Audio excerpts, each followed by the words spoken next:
I'm going to be restoring this little broken rocking chair behind us, and right now I'm cutting out the new rockers that are going to go on it.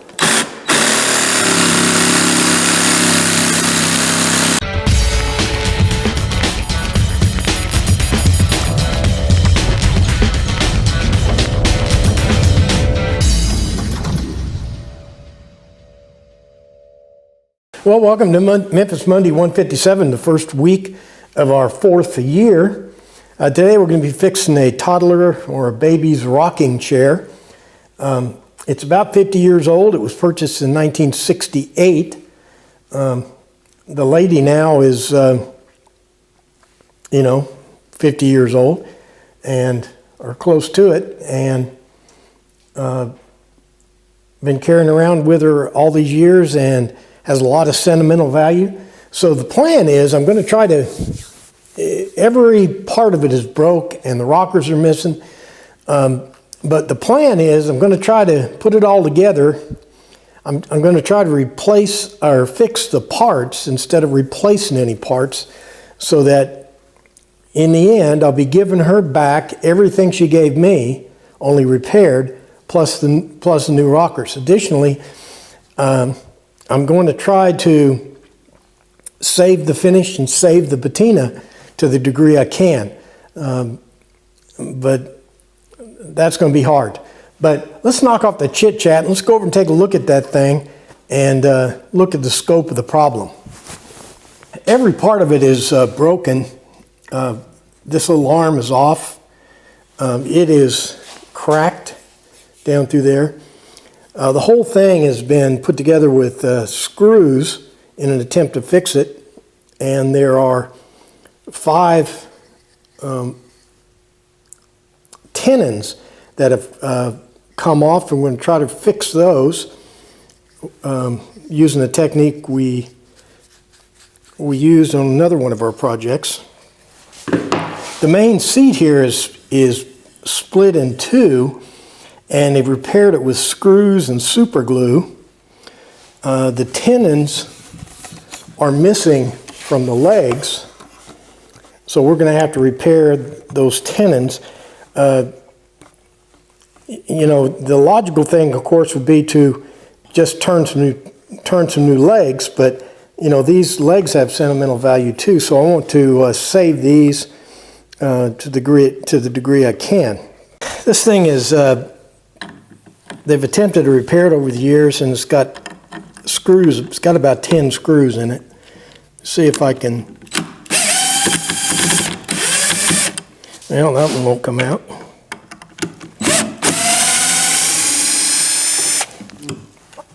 Here's a takeaway. That screw I couldn't get out. The reason I couldn't get it out is because when they put it in, they broke it off. And so it was, that was the only part that was turning, because the screw had broken off. Putting the seat back together, I'm practically letting this glue dry, letting it get real tacky so that I won't get a lot of squeeze out. There's my glue up for the seat. You see that bead of glue there. I should be able just to scrape that off without damaging the top at all. And any that runs out on the bottom won't smear out, because I have the whole thing set up on these blocks here. Well, this is the broken armrest, and it's held together. It's cracked also. It looks like it's made out of pine.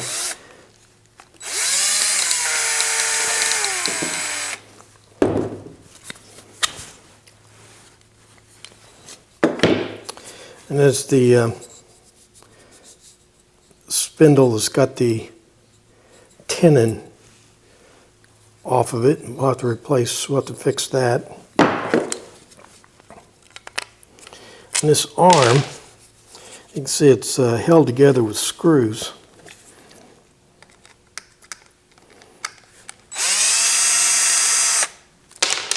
They didn't pre-drill these screws. They just ran them in.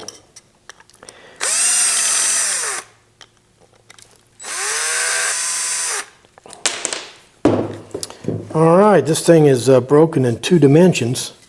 It's cracked where they put the screws in, right here. And then, of course, it's broken along the major axis. This piece is going to be glued to this piece. But before I can do that, I have to fix this crack in the smaller piece. And what I'm going to do is fish some glue down in that crack. So basically, I got about 5 tenons that are missing. So you can see the tenons been cut off here, and so I have to replace these tenons. So how I'm doing it is I'm drilling a hole down in a 3/8 inch hole straight into the end grain, and then inserting this 3/8 inch dowel into it and gluing it. Let me show you how I do that. So in theory this is pretty easy, but the problem is that when I try to drive that dowel into this hole, it could split this wood, but that's a chance we'll have to take.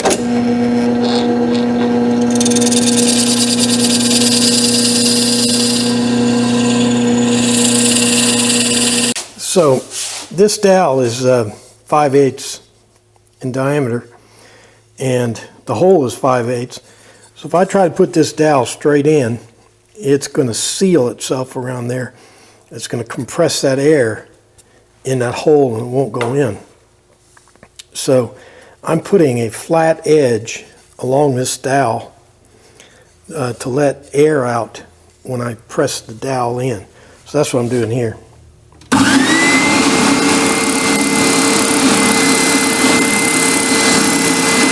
I put some glue down that hole. Now I got a flat, see the flat edge. Now I got to go full Rambo on this to get it in, probably. I did on the other one.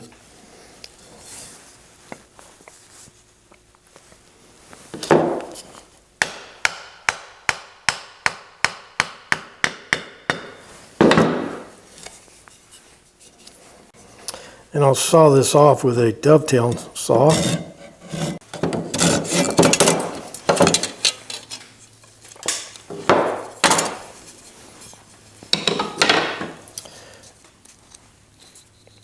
And finally, I'll go over it with some sandpaper.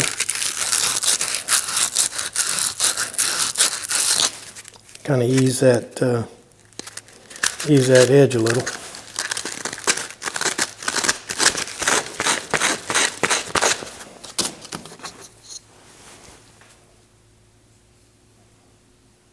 I don't feel as good about this joint right here as I should.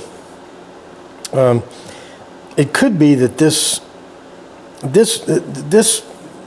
wood broke here for some reason. I don't want to take the time to try to figure out why. It could be this is just a weak piece of wood, this section. It could be related to the legs that go on the bottom. But in any case, I'm going to reinforce it. I'm going to put these dowel pins into the wood, in through the side here, to reinforce that joint.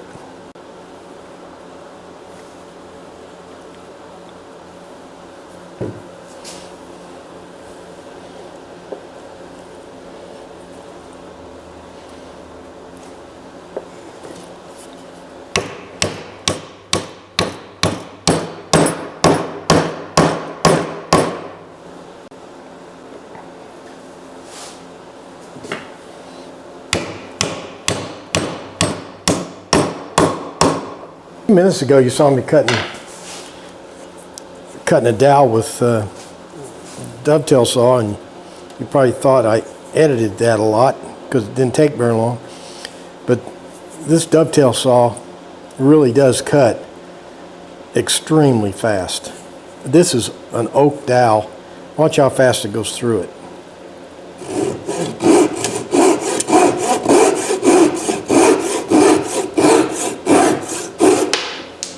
Now I got this tenon here that's broken off. I could just drill that hole with a 3/8 inch or 5/8 inch bit, but that would might mess up the angle here. So what I'm going to do is I'm just going to drill into it and then muck it out with a chisel. That's the plan. I got this real small chisel.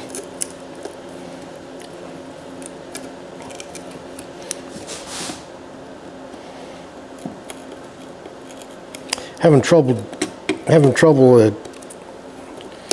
screwing into or drilling into this thing straight. It wants to wander. Well, I mucked it out about halfway down, but I'm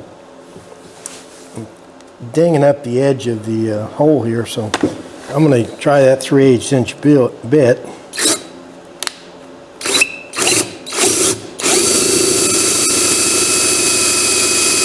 And I have the same issue with this repair we made here. It's a pretty good glue up, but whatever stresses cause this thing to crack. It's cracked along the major axis, and it's also cracked along here. But whatever stresses cause this thing to crack are still there. Didn't fix that.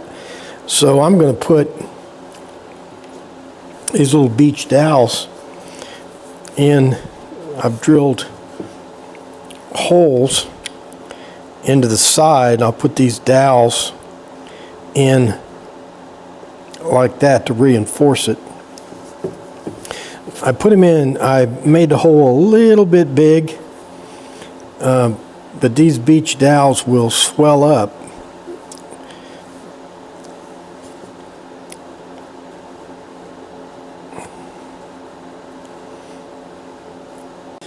Okay, I'm thinking about the mortars here that we'd put these fake tenons in here, and now I got to make mortars for that tenon to fit in. Now, near as I can tell, that in one dimension, it's perpendicular to this surface here, but it also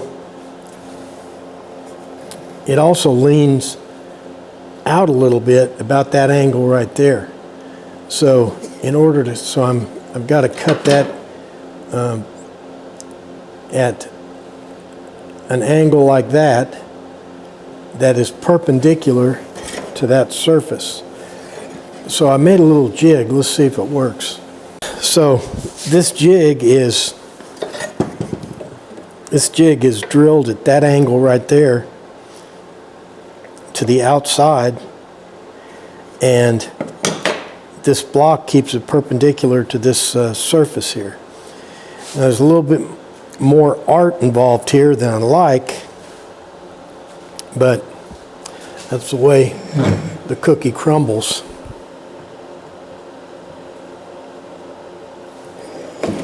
So let's give it a try.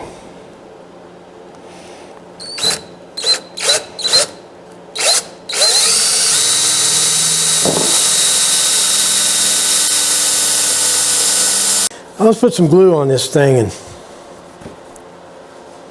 first I'll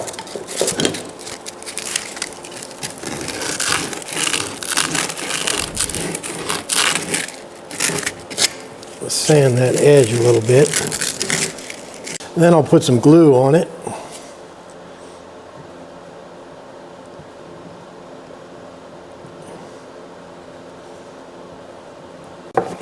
Try to pound it in place.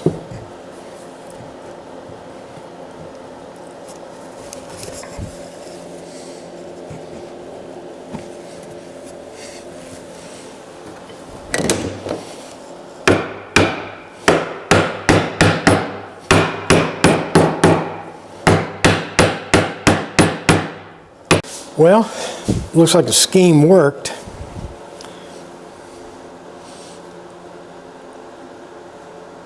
All right, let me put the other one on and we'll be on a roll. Well, our little rockers came out perfect.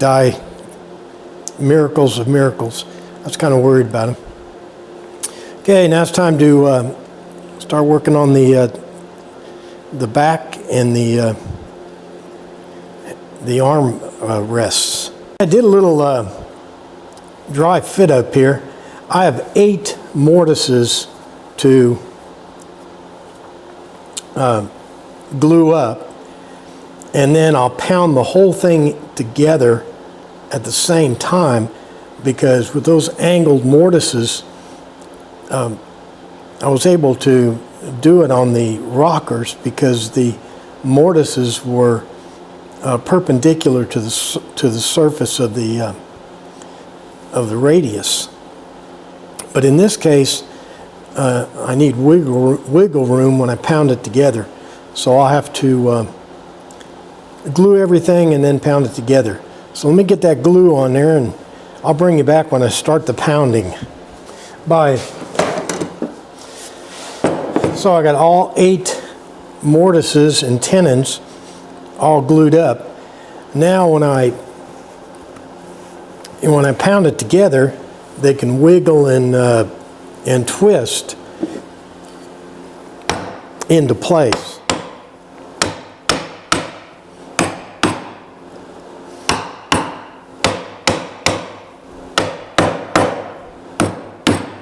I'm going to stain it with red oak.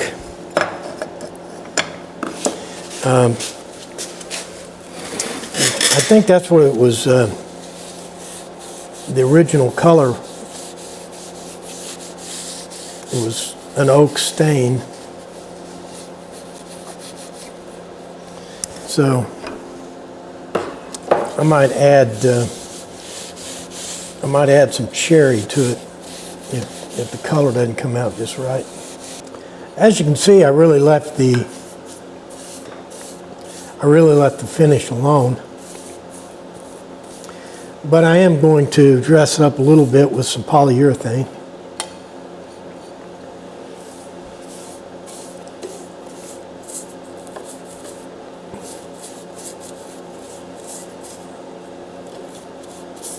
I feel like that's necessary because some parts I had to sand a little bit, and that took the polyurethane off that was already on there. Well, here's our nice little chair. We fixed the arm. Remember, we put some dowels in the arm.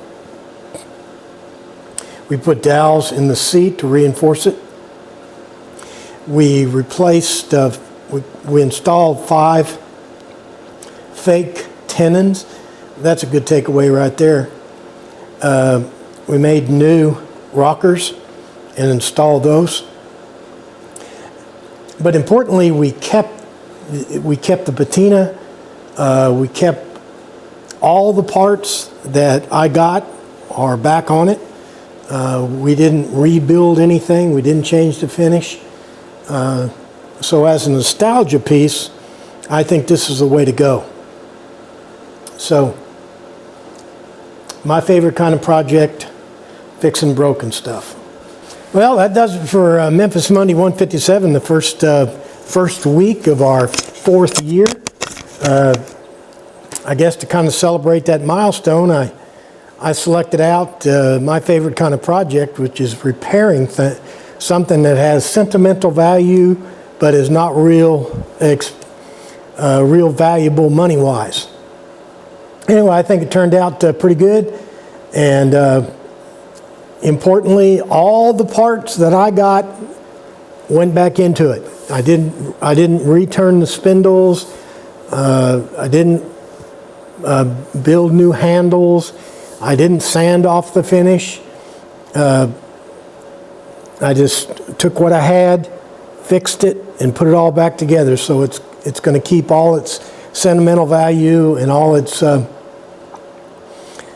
the history that's accumulated in the thing. Well, anyway, I need to stop gabbing. I can't think of anything else to say. Make sure you like and tweet and Facebook and follow and sign up and all the stuff you do on the internet. But most important, what is it? Yep. Make sure you're back here next week for another exciting adventure at Memphis Monday. Thanks for playing along.